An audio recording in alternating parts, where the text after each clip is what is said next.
l'on vit avec ce virus, et le temps peut bien sembler bien long. Nous pouvons même nous poser des questions. Mais quand viendra la fin de ce virus? Dans nos vies de tous les jours, nous pouvons être troublés par une situation ou passer par des épreuves, et même nous pouvons être envahis par différentes émotions, et même nous dire « Allez, Dieu, donne-moi une réponse, j'en peux plus d'attendre ». Ce matin, je voudrais vous raconter un témoignage. C'est un étudiant chrétien qui arrive au terme de ses études d'ingénieur. Malheureusement, il lui reste encore 2 modules à valider pour obtenir son diplôme. Il faut savoir que la situation est assez critique pour ce jeune homme. En effet, pour le premier module, pour la validation du premier module scientifique, il lui reste qu'une dernière chance pour valider cet examen. Et pour le deuxième module, qui est la validation de son niveau d'anglais, il est quand même à sa 8e tentative pour le TOEIC. Et ce qui est encore plus frustrant, c'est qu'il lui manque très peu de points pour le valider. Nous pouvons déjà imaginer le stress qu'il vit. S'il ne réussit pas cet examen, c'est presque 5 ans d'études foutues. Cet étudiant a prié et a demandé à Dieu de lui donner vraiment la force de continuer. Et Dieu avait besoin de faire grandir cet étudiant dans sa foi et qu'il lui fasse encore confiance. Et cet étudiant, c'est moi. Aujourd'hui, je remercie encore vraiment le Seigneur de m'avoir donné ce diplôme d'ingénieur. Dieu avait prévu que je passe par cette épreuve et ce temps avant la délivrance des études pour arriver enfin à la vie active.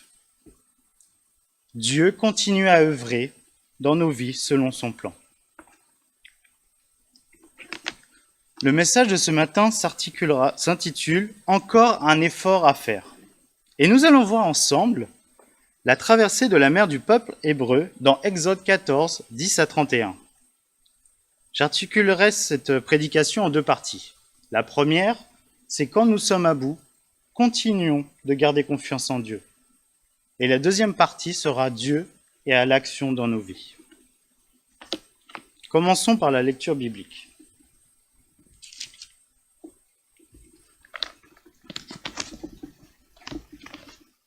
Exode 14, 10 à 31. La traversée de la mer. Le Pharaon s'était rapproché en regardant au loin.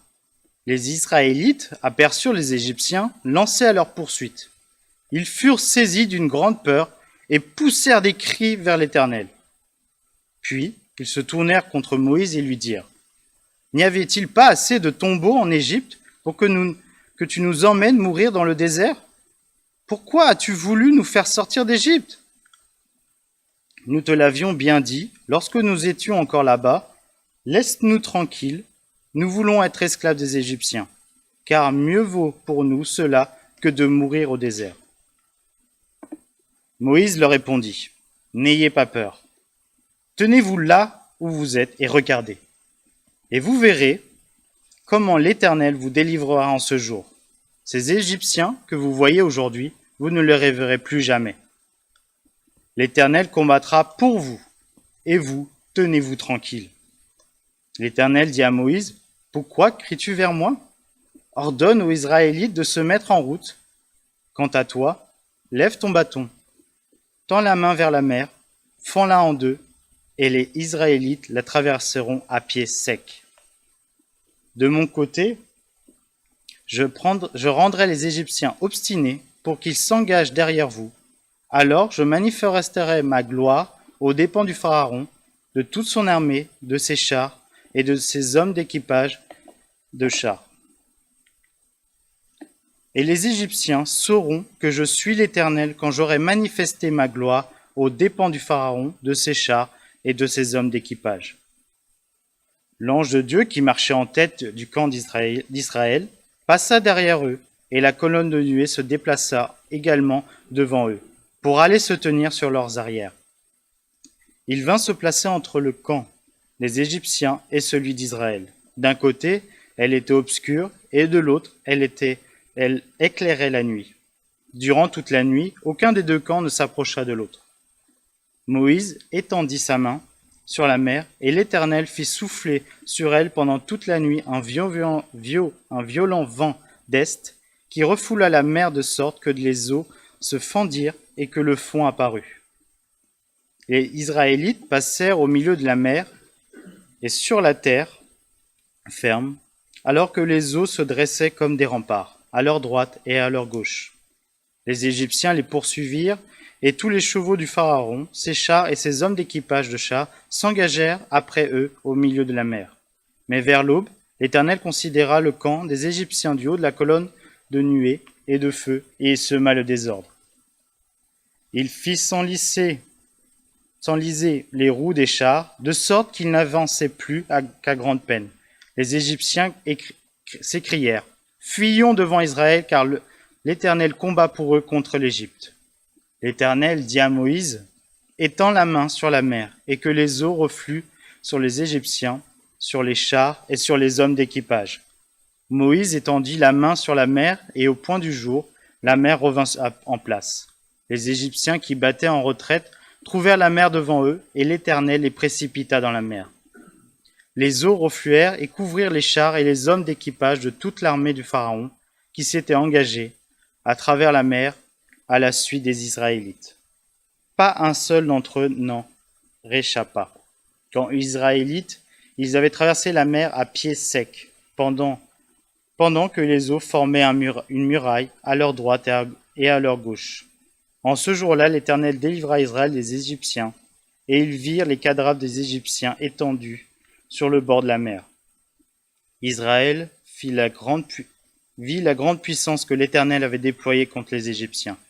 Et le peuple révéra l'Éternel. Il eut confiance en lui et en Moïse son serviteur.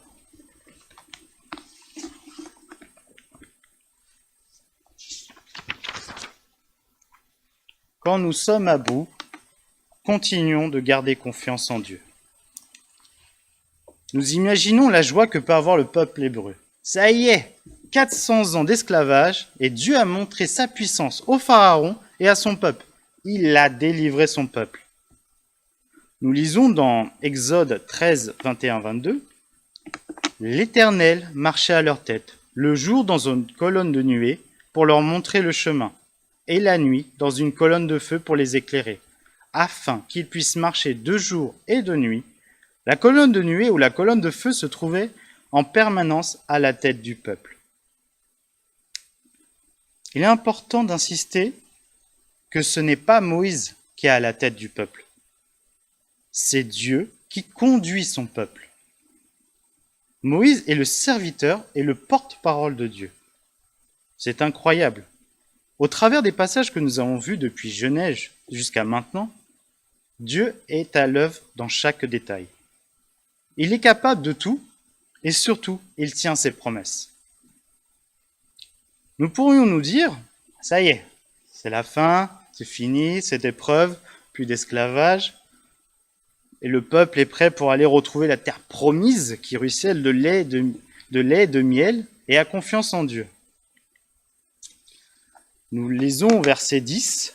« Le Pharaon s'était rapproché. En regardant au loin, les Israélites aperçurent les Égyptiens, lancés à leur poursuite. Ils furent saisis de grande peur et poussèrent des cris vers l'Éternel. » Imaginons un peu la scène. Je comprends un peu leur réaction. Nous marchons calmement, tranquille, on est libre. Et là, on a derrière nous une armée, mais alors, je sais pas de combien, et devant nous, on a quoi? La mer. Ah bah super. Ça commence bien, la liberté. Hein. Nous comprenons tout de suite la panique qu'il peut avoir. Le peuple hébreu est coincé entre les Égyptiens et la mer. Ils n'ont aucun échappatoire. C'est vrai que c'est dingue et compréhensible leur réaction. Et même certains sont encore pires. Ils auraient préféré rester en Égypte esclaves et y mourir au lieu de mourir ici. C'est compréhensible. Dieu est en face d'eux, mais eux regardent derrière. Derrière et ils râlent. Ils ont vite oublié la puissance de Dieu au travers des 10 plaies d'Égypte. Qu'en penser de leur réaction? Certains Hébreux crièrent à l'Éternel. Leur frayeur les a conduits à prier, et ce fut une bonne réaction. Dieu nous conduit parfois dans des impasses, de façon à nous amener à fléchir les genoux devant lui. D'autres, parmi le peuple d'Israël, se rebellèrent contre Moïse. La frayeur les poussait à murmurer contre Dieu, estimant que ce dernier était incapable d'accomplir des miracles. Ils reprochaient à Moïse de les avoir fait quitter l'Égypte. Ils étaient aussi en colère contre Dieu, malgré la grande bonté que celui-ci avait exercée à leur égard. Moïse avait bien dit « Ne craignez rien ». Il est toujours profitable, face aux épreuves, de surmonter nos craintes. Il en va de notre intérêt. Nos prières et nos efforts peuvent être affectés. Par contre, notre foi, notre espérance doivent rester intactes. Comme nous le dit Moïse, restons en place. Ne cherchons pas à nous sauver par nos propres forces en combattant ou en fuyant. Sachons attendre les ordres divins. Sachons nous y soumettre. Soyons animés dans la confiance en Dieu de la paix que peut procurer la perspective d'une grande délivrance qu'il nous a préparée. Si Dieu a conduit les Hébreux dans cette impasse, il en a aussi prévu l'échappatoire. Commentaire de Mathieu Henry.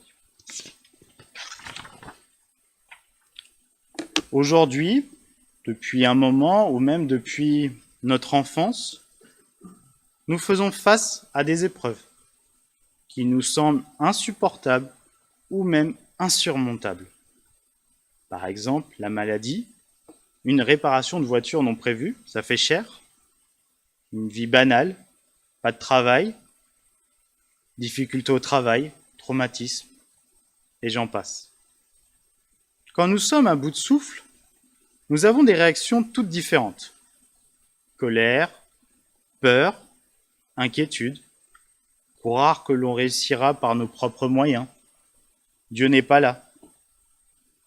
Mais aujourd'hui, ce texte nous invite à continuer à prier et à garder notre foi et notre espérance intactes dans le Seigneur. Moïse rappelle au peuple « N'ayez pas peur » au verset 13. Nous pouvons aussi lire en Ésaïe 41:10 « Ne crains rien, car je suis avec toi. Ne promène pas des regards inquiets, car je suis ton Dieu. Je te fortifie, je viens à ton secours, je te soutiens de ma droite triomphante. » Évidemment, nous ne sommes pas le peuple hébreu, et nous ne sommes pas à la même époque. Et nous ne savons pas exactement comment les choses vont se débloquer. Mais nous pouvons nous appuyer sur Dieu. Nous lisons au verset 13 et 14, « Moïse leur répondit, « N'ayez pas peur, tenez-vous là où vous êtes et regardez. Vous verrez comment l'Éternel vous délivrera en ce jour. Ces Égyptiens que vous voyez aujourd'hui, vous ne le verrez plus jamais. L'Éternel combattra pour vous. Tenez-vous tranquille. » Laissons Dieu agir dans nos vies de tous les jours. Dieu est au combat pour nous. Laissons au pied de Dieu tous nos soucis ou nos inquiétudes. Nous devons nous humilier devant lui. Il est vrai, avec l'avenir qui se présente aujourd'hui avec la Covid ou bien d'autres choses, il peut être difficile d'en espérer quelque chose. Mais nous avons Dieu et nous pouvons espérer en lui. Et la situation reste toujours, mais toujours et entièrement sous le contrôle de Dieu. Nous lisons par la suite dans Exode 14, 15 à 18, les ordres de Dieu. Dieu donne des ordres à Moïse et au peuple, et tout va bien, malgré qu'on ait l'armée derrière nous et l'eau devant nous. Dieu commence même par demander « Pourquoi cries-tu vers moi ?» Et nous pouvons traduire cette question par une affirmation de Dieu. Ne crains pas, point. tu es déjà exaucé. Nous pouvons nous poser des questions. Dieu ordonne au peuple de continuer d'avancer malgré les obstacles de la mer qui barrent le chemin et la fuite. Dieu prépare la victoire au peuple hébreu et va montrer sa toute-puissance. Dieu est souverain. Il est de même pour nous tous les jours de notre vie. Nous pouvons marcher sans crainte et sans peur. Psaume 23:4 dit « Quand je marche dans la vallée de l'ombre de la mort, je ne crains aucun mal, car tu es avec moi, ta houlette et ton bâton me rassurent. » Dieu est le berger.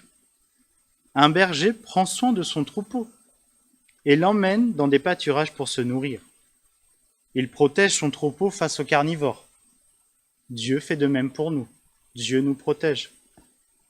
Cette symbolique du berger est présente dans ce passage au travers de la colonne de feu qui guide le peuple. Dieu prend soin de nous. Soyons en paix. Continuons.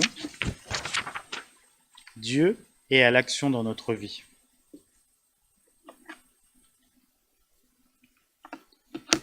Dieu a ordonné au peuple hébreu de continuer à avancer malgré la menace qui est derrière eux et la mer devant eux. Dieu protège le peuple hébreu, malgré les doutes que le peuple a émis. On peut le voir comme dans cette image. Nous traversons les chemins d'un métro, on ne voit pas la fin, mais à la sortie, on voit la lumière. Au verset 19-20, il est dit « L'ange de Dieu qui marchait en tête du camp d'Israël passa derrière eux, et la colonne de nuée se déplaça également devant eux pour aller se tenir sur leurs arrières. » Continuons un peu plus loin. « D'un côté, elle était obscure, et de l'autre, elle éclairait la nuit. » L'ange de Dieu passe derrière eux pour se mettre en position entre le peuple et les Égyptiens. Le peuple hébreu est dans la lumière et les Égyptiens dans le noir. Cette image démontre quelque chose des épreuves ou des difficultés qui ne sont pas enlevées. Mais Dieu manifeste sa présence dans chacun des circonstances que nous pouvons vivre. Prenons un exemple concret. Nous sommes dans le noir. Que faisons-nous? La première action que nous faisons, c'est chercher une lampe de torche. Et cette lumière nous guide et nous nous sentons en sécurité. Nous savons où nous mettons les pieds. Mais rappelez-vous, le noir, il est toujours là autour de nous. Dieu fait de même. Il éclaire notre sentier et il est au contrôle de notre vie.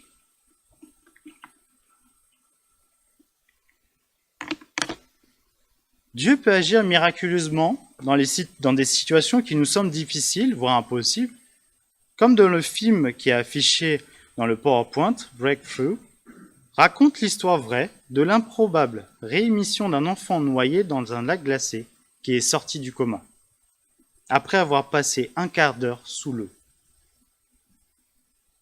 C'est magnifique. Mais il se peut aussi que l'épreuve reste. Par contre, Dieu se tient toujours présent dans toutes les galères ou toutes les épreuves de nos vies. Je voudrais prendre un autre exemple, c'est celui de ma famille. Mes parents sont touchés chacun par une maladie. Et ce qui est incroyable, c'est que les médecins appellent mon père le miraculé. Et dans notre famille, nous ressentons vraiment la présence de Dieu tous les jours et nous me remercions car ils sont toujours vivants. Nous sommes passés par des hauts et des bas. La maladie est toujours présente, mais nous savons que Dieu est là à chaque instant. Retrouvons le peuple hébreu devant la mer et les Égyptiens derrière eux. Dieu a demandé à Moïse de lever le bâton et de le tendre vers la mer. Et que se passe-t-il? Dieu souffle un vent qui sépare la mer en deux pour que le peuple hébreu puisse traverser en toute sécurité. Quand j'ai lu ce passage, ce que j'ai bien aimé, ce sont les détails. C'est quand même incroyable cette traversée. La mer se sépare en deux, et 2 fois de suite dans le texte, on peut retrouver un terme. Ils traverseront les pieds sur des terrains secs, en toute sécurité. Avec Dieu aux commandes, nous pouvons avancer sereinement, en toute sécurité, au travers les vagues qui perturberont notre vie. Ce récit témoigne de la possibilité de Dieu face à nos impossibilités. Mais il ne garantit pas sa réponse automatique. Par contre, il nous invite à nous confier dans celui qui peut tout et qui est le maître absolu, Dieu. Dans nos vies, quand tout semble verrouillé, impossible, quand on n'a plus d'espoir, Dieu, lui, n'est pas encore au bout de ses ressources. Nous ne savons pas forcément comment il va agir. Et par exemple, dans ce passage-là, nous voyons que personne n'imaginait une telle solution.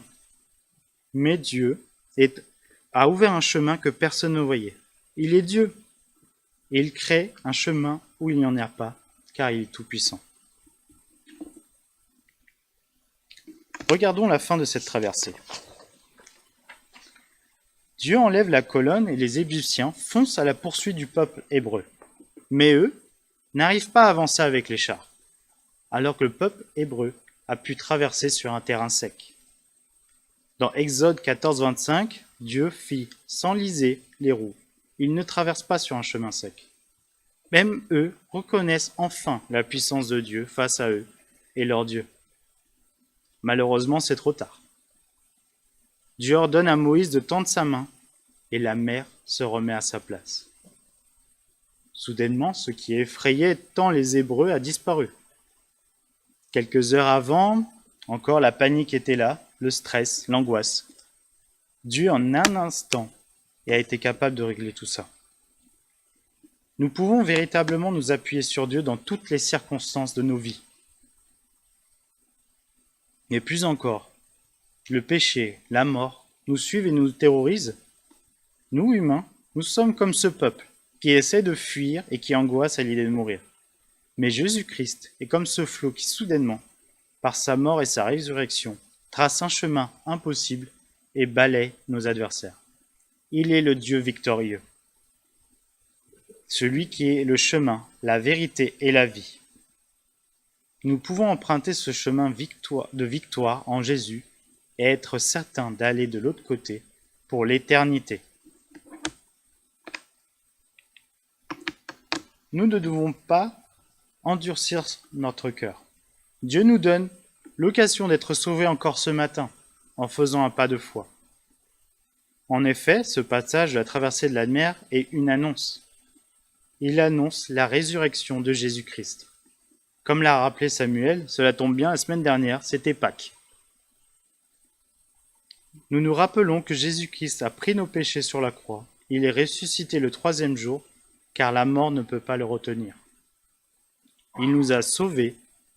Nous avons la vie éternelle en l'acceptant. C'est un miracle. Merci Seigneur pour ce cadeau. Continuons, Exode 14, 31. Le peuple fit confiance à l'Éternel. Nous de même, nous pouvons mettre notre confiance et donner notre vie à Dieu, les yeux fermés. Dieu nous aime et il le montre dans notre vie. Et le plus beau miracle qu'il a fait, et qu'il a envoyé son Fils sur la terre, afin qu'il soit sacrifié sur la croix pour nous délivrer de nos péchés. Jésus-Christ est ressuscité, car il a vaincu la mort, et nous recevons en l'acceptant dans notre vie, la vie éternelle. Il a délivré le peuple hébreu de l'esclavage égyptien, et nous, il nous délivre de l'esclavage du péché. Avant de clôturer, j'aimerais que nous écoutions la musique suivante, Chaque petite chose de Hillsong, et que nous puissions nous concentrer sur les paroles.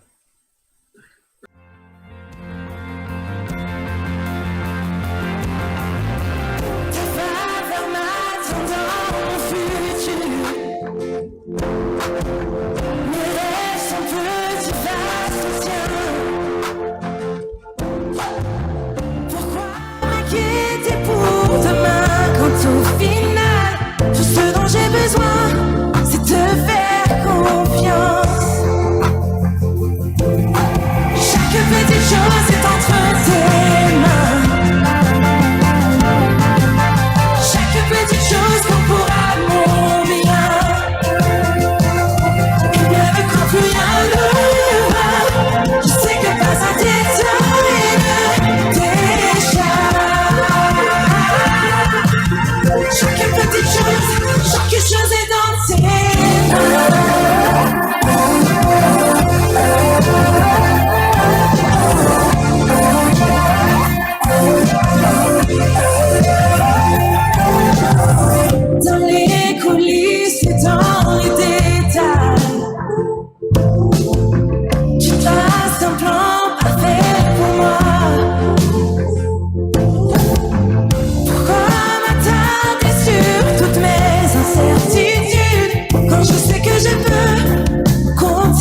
chaque petite chose est entre tes mains.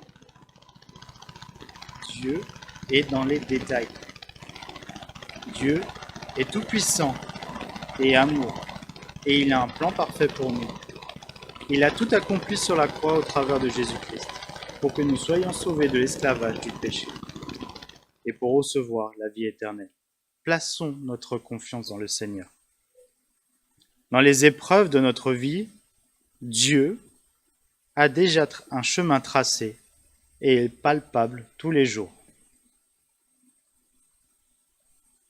Contemplons avec espérance l'avenir qui nous est réservé en plaçant notre vie dans les mains de Dieu. Nos ennemis sont puissants et nous entourent, mais nous avons un Dieu puissant. Nous pourrons passer au travers des vagues qui nous bousculeront en toute sécurité. Dieu l'a montré dans ce récit. Il combattra pour nous. Dieu nous donne la victoire. Dieu nous invite à changer notre vie pour être sauvés. À nous de faire l'effort, de l'accepter et à lui faire confiance dans notre vie, car il est à l'œuvre. Et je voudrais terminer avec un verset. Matthieu 11, 28. « Venez à moi, vous tous qui êtes fatigués et chargés, et je vous donnerai du repos. » Merci.